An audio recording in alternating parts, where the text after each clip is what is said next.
Hi guys, welcome back to my channel. అందరూ ఎలా ఉన్నారు? బాగున్నారని అనుకుంటున్నాను.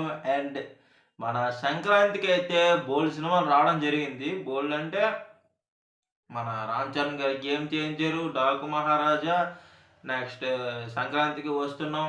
ఈ 3 సినిమాలు రిలీజ్ అవ్వడం జరిగిందనమాట. అండ్ 3 సినిమాల్లో గేమ్ చేంజర్ అయితే ఫట్ అయిపోయింది. అండ్ సంక్రాంతికి వస్తున్నాం, డాకు మహారాజా బాగా ఆడుతున్నాయి. అండ్ సంక్రాంతికి వస్తున్న సినిమా అయితే సూపర్‌గా ఆడుతుంది. ఇప్పటికి ఆడుతుంది. ఫ్యామిలీ అందరూ వెళ్లి నవ్వుకోవడం జరుగుతుంది ఆ సినిమా చూసి. అండ్ గేమ్ చేంజర్ సంక్రాంతికి వస్తున్నాం. ముందుగా మనం గేమ్ చేంజర్ సినిమా గురించి మాట్లాడుకున్నట్లయితే అది ఏ విధంగా ఈ సినిమా ఫ్లాప్ అయ్యిందో నాకు ఇప్పటికీ కొంచెం ఆశ్చర్యంగా ఉంది. అంటే నేను చాలా ఎక్స్‌పెక్టేషన్స్ పెట్టుకున్నాను గేమ్ చేంజర్ మీద. అండ్ శంకర్ గారు కూడా చాలా డిసప్పాయింట్ చేశారు. అండ్ ఆయన సినిమాలు చూసుకున్నట్లయితే మనం లిటరల్‌గా చాలా బావుంటాయి ఆయన సినిమాలు. పాస్ట్‌లో ఆయన తీసిన 'అపరిచితుడు', నెక్స్ట్ 'శివాజీ', 'రోబో' ఎలాంటి సినిమాలు తీసిన పాన్ ఇండియా డైరెక్టర్ ఆయన. ఆయన ఈ సినిమాలతో ఇలా చేయడం నాకు అస్సలు నచ్చట్లేదు. అండ్ ఆయన 'దిల్ రాజు' గారు ఆయన్ని నమ్మి లిటరల్‌గా 450,00,00,000 సినిమాకి పెడితే ప్రమోషన్‌లు ఈట్లన్నిటికి కలిపి 700,00,00,000 అయింది. 700,00,00,000 అయితే గేమ్ చేంజర్ సినిమాకి 700,00,00,000 అయితే సగంలో సగమైనా రాబట్టలేని పరిస్థితి ఇప్పుడు. అండ్ మన శంకర్ గారు ఒక ఇంటర్వ్యూలో నేను చూస్తుంటే శంకర్ గారు తమిళ్ ఇంటర్వ్యూలో అనుకుంటా 5 అవర్స్ వచ్చిందట సినిమా. Game changer cinema 5 గంటలట. ఏంటి సార్ మరీ ఘోరం కాకపోతే? ఏదైనా సినిమా లిటరల్‌గా ఎక్స్‌ట్రా వస్తే మినిమమ్ 5 నిమిషాలు వస్తది లేదా 10 నిమిషాలు వస్తది. మీరు 5 గంటల సినిమా తీశారు. పోనీ గేమ్ చేంజర్‌కి ఏమైనా పార్ట్ 2 ఉందా? సీక్వెల్ ఉందా? చెప్పండి. పోనీ 5 గంటలు మీరు సినిమా తీశారు. సీక్వెల్ కింద దాన్ని పెట్టేద్దాం అనడానికి సీక్వెల్ లేదు. సినిమా ఆల్రెడీ రిలీజ్ అయిపోయింది. ఇప్పుడు కథ మొత్తం రామాయణం అంతా అయిపోయిన తర్వాత రాముడికి సీత అవుతదా? ఏటవుతది? అని అన్నట్టుంది. ఇప్పుడు మీరు సినిమా మొత్తం తీసిన తర్వాత మీరు చెక్ చేసుకోలేదా? మంచి మంచి సీన్స్ ఉన్నాయి అంటున్నారు కదా! అవేవి చెక్ చేసుకోలేదా? అవేవి చెక్ చేసుకోకుండా సినిమాని ఏదో ప్రొడ్యూసర్ డబ్బులు పెట్టేస్తాడు, హీరో యాక్టింగ్ చేయిస్తాడు, నేను డైరెక్షన్ చేసి సినిమా తీస్తానంటే అది ఎలాగవుతది? అండ్ 'దిల్ రాజు' గారు ఎలాంటి ప్రొడ్యూసర్ ఆయన? ఆయన చిన్న చిన్న సినిమాలతో ఈరోజు ఈ స్థాయికొచ్చారు. తన 50వ సినిమా 'గేమ్ చేంజర్‌ని' కొంచెం గట్టిగా ఒక మంచి బడ్జెట్ పెట్టి తీసి, కొంచెం పేరు సంపాదిద్దాం అనుకుంటే మీరిలా జేస్తారా ఆయన్ని? చిన్న సినిమాలు ఆయనసలు ఇంత రిస్క్ అసలు ఎప్పుడు చేయలేదు. టైమ్ ఫస్ట్ టైమ్ రిస్క్ చేశారాయన. రిస్క్ చేసి ఇలాంటి సినిమా తీస్తే ఆయనకి మీరు ఏం ఇచ్చినట్టయితే అక్కడ అది ఎంతవరకు కరెక్ట్ కాదు సార్ అది. 'దిల్ రాజు' గారు చాలా చిన్న సినిమాలు తీసుకొనే వచ్చారు. 'ఆర్య' అసల 'ఆది' సినిమా 'దిల్ రాజు' గారిని ఈరోజు ఇంత పెద్ద ప్రొడ్యూసర్‌ని చేసిందే. లేకపోతే ఆయన్ని కూడా అసల ఏముండేది కాదు. ఆయన మెల్లిగా ఒక చిన్న సినిమాలు తీసుకొని ఈ స్థాయికొచ్చి ఒక పెద్ద ప్రొడ్యూసర్‌లా నిలబడ్డారు. హ్మ్. అండ్ ప్రొడ్యూసర్ డబ్బంటే మీకంత రెస్పాన్సిబిలిటీ లేదా? ప్రొడ్యూసర్ అంటే ఎంత నమ్మకంగా సినిమాని నమ్ముతాడో, మీరు అంత నమ్మకంగా నమ్మి ప్రొడ్యూసర్‌కి ఎంత మిగలాలి, హీరోకి ఎంత మార్కెట్ ఉంది, సినిమాకి బడ్జెట్ ఎంత పెడితే బావుంటుంది, హీరోయిన్‌కి రెమ్యునరేషన్ ఎంత ఇస్తే బావుంటుంది, హీరోకి రెమ్యునరేషన్ ఎంత ఇస్తే బావుంటుంది అని ఆలోచించుకొని క్యాలిక్యులేషన్ మీద సినిమా తీస్తే అది ఒక డైరెక్టర్ యొక్క లక్షణం. లేదు డైరెక్టర్ ఉన్నాడు కదా అని ప్రొడ్యూసర్ డబ్బులు పెట్టేస్తాడు. ప్రొడ్యూసర్ ఉన్నాడు కదా అని డైరెక్టర్ ఏది పెడితే అది చేసిస్తే సినిమా ఇలాగే ఉంటుంది. అది 100% కరెక్ట్ కాదు. అండ్ 'దిల్ రాజు' గారైతే చాలా ఎమోషనల్ అయ్యారు. సంక్రాంతికి వస్తున్న సినిమా ఆయన్ని కాపాడింది. అండ్ అనిల్ రావిపూడి గారైతే గ్రేట్ అనే చెప్తాను నేనైతే. ఆయన ఒక ఫిల్మ్ మేకర్‌కి ఉండాల్సిన లక్షణాలేంటో ఆయనకన్నీ ఉన్నాయి. ఆయన 'దిల్ రాజు' గారితోనే ఇంచుమించి ఒక 5 ఫిల్మ్స్ తీశారనుకుంటా. 'Supreme', next 'Raja the great', 'F two', 'ఎఫ్3' ఇప్పుడు సంక్రాంతికి వస్తున్నాం. 5 ఫిల్మ్స్ హిట్. ఒక సాధారణమైన మామూలు డైరెక్టర్ 'రాజమౌళి' తర్వాత ఇప్పుడు ఆయనే. 8 హిట్లంటే అది మాట కాదు. అంటే క్రింజ్ అని ఆయన ట్రోల్ చేస్తారు గానీ, ఒక సినిమా హిట్ అవ్వాలంటే అంత కష్టపడాలి. ఆయన ఏదో ఒక విధంగా ఆయన సినిమాలు హిట్ చేసుకుంటున్నాడు. ఇప్పుడు లిటరల్‌గా చెప్పాలంటే సంక్రాంతికి వస్తున్న ఈ సినిమాకి అసలు ఎటువంటి హైప్ లేదు. అండ్ 'దిల్ రాజు' గారు అయితే ఈ సినిమాని రిలీజ్ చేయొద్దన్నారంట. కానీ ది టి మన అనిల్ రావుపూడి గారును మన వెంకటేష్ గారు వీళ్ళిద్దరూ వెళ్ళి రిక్వెస్ట్ చేసి, అదేంటి సార్ సంక్రాంతికి వస్తున్న సినిమాని సంక్రాంతికి రిలీజ్ చేస్తేనే కదా అందరూ చూస్తారు, ఇంకెప్పుడు రిలీజ్ చేస్తే అంత ఇది అవ్వదా అంటే ఆయన్ని ఒప్పించి ఆ సినిమాని రిలీజ్ చేశారు. ఈరోజు నిజంగా చెప్పాలంటే 'దిల్ రాజు' గారిని ఈ సినిమాయే కాపాడింది. సంక్రాంతికి వస్తున్న సినిమాయే. ఒక కమర్షియల్ సినిమా 150 కోట్లు వసూలు చేసిందంటే అది మామూలు విషయం కాదు. అండ్ ఇంత తక్కువ టైంలోన మన అనిల్ రావుపూడి గారు ఇంత మంచి స్టోరీని ఎలా ప్రెజెంట్ చేయగలిగారు? అది ఐడియా. డైరెక్టర్‌కి ఉండాల్సిన ఐడియాలజీ, క్రియేటివిటీ. ఒక క్రియేటివిటీతోని ప్రొడ్యూసర్‌కి లాస్ రాకూడదు. హీరోకి పేరు రావాలి, నాకు పేరు రావాలి, సినిమా బడ్జెట్ ఎంత అని క్యాలిక్యులేట్ చేసుకొని ఆయన ఒక సినిమా తీస్తారు. కానీ 'శంకర్' గారు ఒకప్పుడు ఎలాంటి డైరెక్టరు? ఆయన్ని చూస్తే నాకు తిట్టబుద్ధి ఎయట్లే కానీ కోపం వస్తుంది కొంచెం. అలాంటి డైరెక్టర్ ఇలా అయిపోవడానికి, ఆయన పతనానికి ఏంటి కారణమో నాకు అదే అర్థం కావట్లేదు. అండ్ ఏ డైరెక్టర్‌కైనా ఉండొచ్చండి. కానీ కాదనట్లేదు.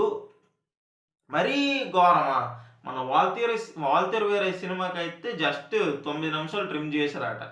నెక్స్టు మన 'సంక్రాంతికి వస్తున్న' సినిమా అయితే జస్ట్ అనిల్ రావుపూడి గారి ఎక్స్‌ట్రా సీన్స్ ఏమైనా ఉంటే జస్ట్ లెంత్ ఎక్కువ అవుతుందంటే 3 మినిట్స్ ట్రిమ్ చేశారంట. ఆ! అండ్ ఇంత ఘోరంగా మీరు ఇలా ఉంటే అసలు ఆ పనులు అవ్వండి ఇండస్ట్రీలో. ప్రొడ్యూసర్‌లు కూడా ఏడంటే ఇప్పుడు ఒక ఏటీఎం లాగా అయిపోయారంట. వాళ్ళు అడుగుతుండ్రని డబ్బులిచ్చేయడం, ఆళ్ళు అడుగుతుండ్రని డబ్బులిచ్చేయడం. ప్రొడ్యూసర్ నుంచే స్టార్ట్ అవ్వాలి మెయిన్. ప్రొడ్యూసర్‌లందరికీ నేను కూడా అదే చెప్తున్నాను. సినిమాని క్యాలిక్యులేట్ చేసుకొని స్టోరీకి కావాల్సిందేంటి? హీరో ఎలాంటి హీరో సెట్ అవుతాడు? రెమ్యునరేషన్ ఎంత ఇవ్వాలి? బడ్జెట్ దాటుతుందా? పెరుగుతుందా? ఇవన్నీ క్యాలిక్యులేట్ చేసుకొని ఒక సినిమా తీస్తారు ఎవరైనా. అండ్ ఏంటి బ్రో ఇన్ని చెప్తున్నావు, నువ్వు ఒక సినిమా తీయొచ్చు కదా అంటే, నేను తీస్తాను బ్రో, గాబరేం పడొద్దు. అండ్ నేను తీస్తానులెండి, టైం ఉంది. ముందు ఈ మ్యాటర్ మాట్లాడుకుందాం. ఏంటి ఇలా అయితే చాలా సినిమాలు టీఎఫ్ఐకి మంచి పేరుంది ఇప్పుడు. మన రాజమౌళి గారు అగ్రస్థానంలో పెట్టారు ఇప్పుడు. అగ్రస్థానంలోకి వెళ్ళకపోయినా ఆ ఉన్న పేరుని చెడగొట్టకపోతే చాలు ఇలాంటి సినిమాలు తీసి. అండ్ 'శంకర్' గారికైతే నేను తిట్టను. ఆయన నన్నంటే నాకు రెస్పెక్ట్, కొంచెం కోపం వస్తుంది అంతే ఆయన మీద. ఏంటి ఎలా ఉండే డైరెక్టర్ ఇలా అయిపోయాడంటే నాకు కూడా కొంచెం బాధేస్తుంది. అండ్ నెక్స్ట్ టైమ్ నుంచి ఇది రిపీట్ కాకుండా చూసుకుంటారేమో అనిపిస్తుంది. మన సంక్రాంతికి వస్తున్న సినిమా అయితే అబ్సల్యూట్‌గా మన 'దిల్ రాజు' గారిని కాపాడాల్సిందనే చెప్పాలి. అండ్ 'శంకర్' గారు 'దిల్ రాజు' గారి మనీని వేస్ట్ చేశారని కాదు. వేస్ట్ చేసినట్టే ఇప్పుడు. లిటరల్‌గా 450 కోట్లంటే అది ఇంచుమించు మన 'అడివిషియస్‌కి' 'గేమ్ చేంజర్‌లో' 'హరియానా' సాంగ్ తీశారు కదా! అదే 'హైనానా' సాంగ్ తీశారు కదా!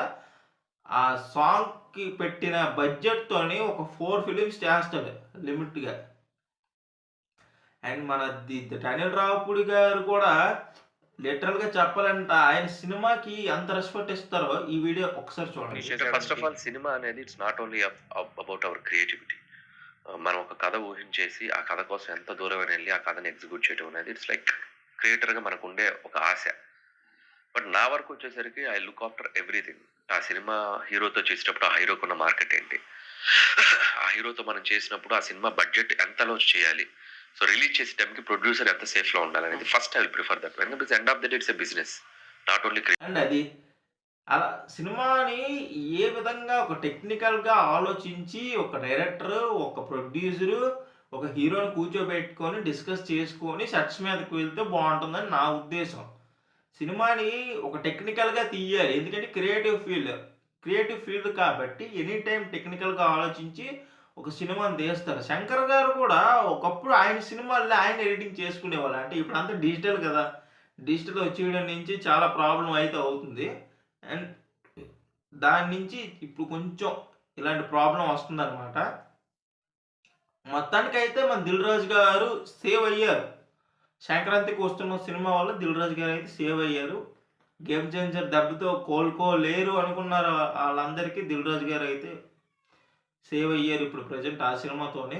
ఆ సినిమా అయితే కలెక్ట్ చేస్తుంది. ఏటి కాకుండా ఒక 250-300 క్రోర్స్ కలెక్ట్ చేసినట్టే ఉంది. ఆ సినిమా ఒక 50 క్రోర్స్ పెట్టిన సినిమాకి ఈ రేంజ్‌లో కలెక్షన్స్ అంటే అది కంటెంట్ అబ్బా! కంటెంట్ ఉండాలి.